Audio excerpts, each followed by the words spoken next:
Hi, this is Matthew with Chattanooga Puck Library. Today we're going to talk about weaving, a little bit about the history of weaving. We're going to create our own loom, which is a device that helps weaving become much easier, and we're going to start weaving ourselves. So weaving is the process of taking two different types of thread and interconnecting them together. I'm sure some of you have blankets around the house, shirts, clothing, various items that have been weaved together. Now those were probably weaved by a mechanical device, usually in a factory or something like that. Long before all that, people would weave using handmade looms, which is not a mechanical device, but still a device that makes weaving easier. And before that, going all the way back to 28,000 BCE, or even before that, people would weave by hand. Now, it was not always used to create fabric and blankets and clothes and things like that, but weaving was used and still throughout various parts of the world to create baskets, mats, hats, shoes, and shelter, among various other things that would make our lives easier. It was around 8,000 to 6,000 BC when the loom was created, and it was 1733 when the first that we know of mechanical loom was created. The supplies that we are going to need is a piece of cardboard. Definitely going to need some yarn and twine. I recommend one of these being on the thin side. It makes it easier to make our loom. You'll need a fork or a comb or something similar with teeth. You'll also need a weaving needle, which is different than a sewing needle, as the eye is much larger. It's easier to thread. You'll need a piece of cardboard to go across the bottom of your loom, like this one here. It needs to be the same length, it doesn't need to be that wide. And optional is a stick of sorts, and this will help us separate our strings later. Alright, so now we're going to make our loom. The first thing we need to do is take our piece of cardboard, and you see there's 1/4-inch lines going all the way across. Now you want to take scissors and cut slits at every single point where there's a 1/4-inch line on your corrugated cardboard, and do this on both sides. That's where we're going to thread our twine. And this is what I'll use a thin twine for. I like to start at the top left and just tuck it in the slot here and tuck it behind.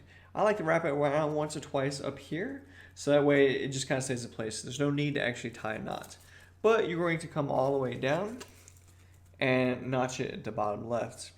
And you're going to just wrap it all the way around and continue to do that until you have put thread in all the slots. Now you want to make sure this is nice and tight. If it puts a little bit of a bow in the cardboard, that's quite right. You can actually use that to your advantage later. And eventually it's going to look a little bit like this. Now once you have this all threaded across, you're going to take your thin piece of cardboard here, the one I mentioned earlier, and you're going to go up and over every single thread. Now what this does is serves as a straight edge for whatever piece of fabric or cloth that you're making, and it also helps separate some of the strings. Now if you happen to have a sticker, you want to use it, you could also insert it going up and over every single string, the exact same ones as the ones at the bottom. Now what this will do later is while you're going up and over, the lines are relatively close here. But when you're going from one side to the other, and this will be consistent, you can move this down. And what it does is separate the strings. And so that way you can just slide your thread all the way across. And there you have it. You have your own personal loom now.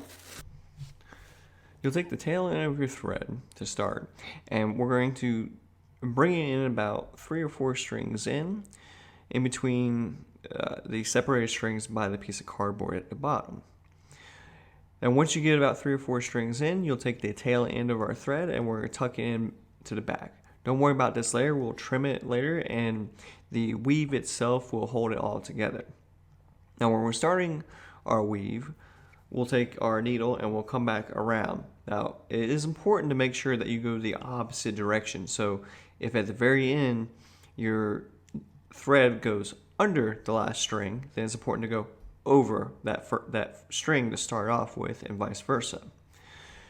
Then you want to go in between, up and over all the strings, all the way to the opposite side.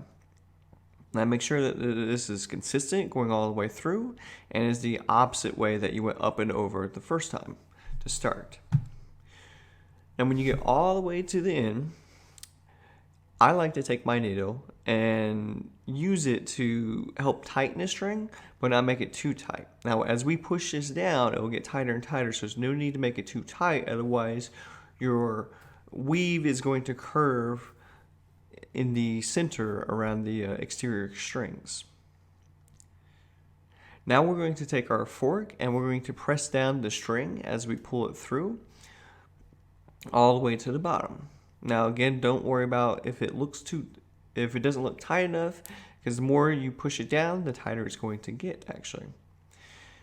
Then coming back around, the same process, you'll go over or under, the opposite of how you started. You want to make sure it wraps around the string, and then you're going to go back across the opposite way. Now this, you will also go up and over every string, but you're going to do the opposite of the previous line. You'll go all the way across, and then you'll make sure the string there is no slack, is pulled all the way across, but you don't want it too tight to pull on that string, just barely enough to have it tight. Then we're going to take our fork and we're going to pull the string down and make sure it's nice and snug with the line before it. Now you're going to repeat this pattern over and over and over. Chances are you'll run out of yarn, and we're going to discuss how we can change yarns and change colors during the weaving process. To change strings or different types of yarn, we'll kind of end how we began. You'll use as much yarn as possible, and then when you start getting close, when you get to the very, very end, I like to run it at least 3 or 4 strings in and make sure to tuck it in the back, just like how we started. Now when you change yarns, it's preferable to start on the opposite side, so that way our weave is even. And then you'll start exactly the way we started the weave. You'll want your thread to go at least 3 or 4 strings in. You'll tuck the tail end to the back, and then you'll start going through the opposite side the exact same way how we started. Now make sure that your weave is consistent. So if you're going from right to left, make sure you're going up and over the way you have been the entire time. Or if you start left to right, make sure that the up and over pattern is consistent with the rest of your weave. Again, you'll press these down with your fork as you begin, and this will probably look loose at the very beginning.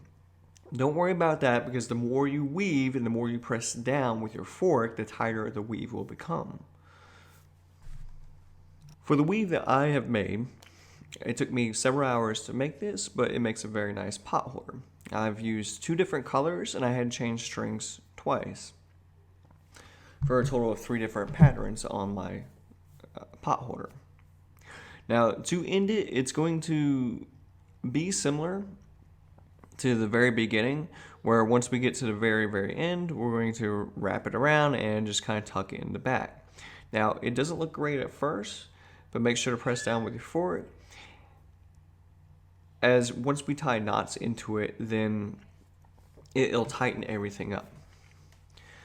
Now if everything is set and ready to go, what you will do is you'll flip your loom over, and you're going to cut all the strings all the way across in the dead center of the back of the loom.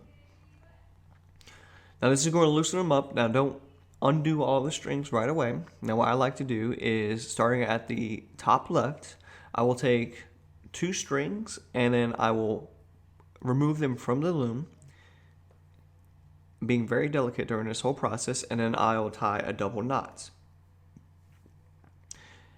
Now I will do this all the way across, removing 2 strings at a time, tying a double knot into them. You want to make sure that the knot itself is tight, but that first initial knot, you want to make sure it's not too tight, as it'll pull itself too far into your weave, into your product that you have made. Now you'll do this until every single string is completed, and so you have a couple options for what you want to do after this. Now some people like kind of the messy fringe style excess yarn at the end of their pot holder or wherever you're making.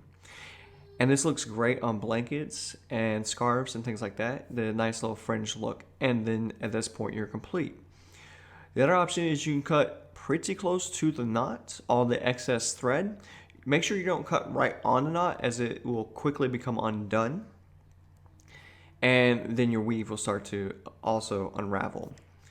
The third option, which requires a little bit more delicacy, is taking the strings on the backside and vertically tucking them in between the threads, vertically about 3 or 4 rows in, and then cutting the excess in. So essentially what you're doing is hiding the excess thread, but leaving enough slack so that way your knots won't come undone. Now this is a little bit more challenging, a little bit more advanced. The one I did, I just cut the excess all the way down to the knot, leaving maybe a 1/16 of an inch there. And there you have it. There is your completed weave. I hope yours looks as hopefully better than mine did, although I'm quite pleased with the pot holder that I've made today. Hello everybody, Thomas here.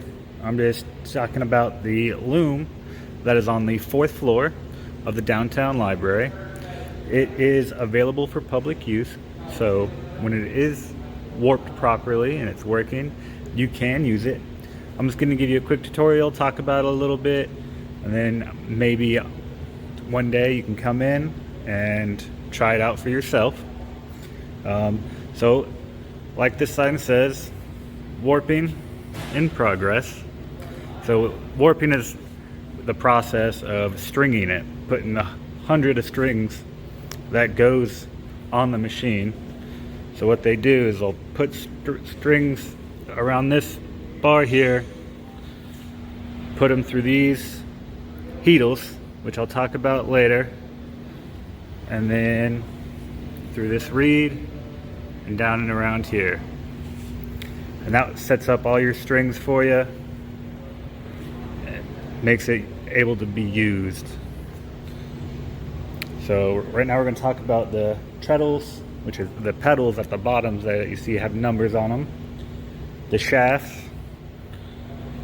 and the heddles. So these are what work together to pull the strings apart. So you press the pedals right there, and those will move these shafts in a certain order, which will pull the strings apart. So these little things here, these little guys, these are the heddles, and these actually have, each one has one string that hold it all together, and these what work to pull the strings apart so you can run your twine through. So this little thing is the batten. I'll talk about the batten later. So the shuttle, well, this is the shuttle. Let's talk about the pedals. See, now they're numbered. You use the pedals to make different patterns. So each one lifts up a different set of strings, and that's how you make different patterns. Now the shuttle, this is what's used to shuttle the string across for you. See how it has loaded with string here? And this will go back and forth under the strings. All right. Now the batten, this thing here has a reed in it, and all the strings will be coming through here when you run your shuttle across. So once you run your shuttle across and put your string in, you can run it once or twice, but you have to pull this back. And this makes everything tighten together, so that, because once you run your string, it's not going to be perfectly where you want it or where you need it. You got to pull it tighten together. And then I have some examples here of different kind of patterns and weaves that have been made on this machine. This one's one of my favorites. This one's a really simple pattern too, easy to do, But again, this is on the 4th floor, the downtown library. It is open to the public whenever the library is open. Anyways, it is usable to the public, so you can come in whenever we're open, test it out. You can get one of our makers to give you a quick tutorial on how it works. But hopefully soon we'll have somebody come in, actually warp it for us and get all the strings put together. That's the hardest part and the most time consuming. But that's all I got. All right, bye everybody.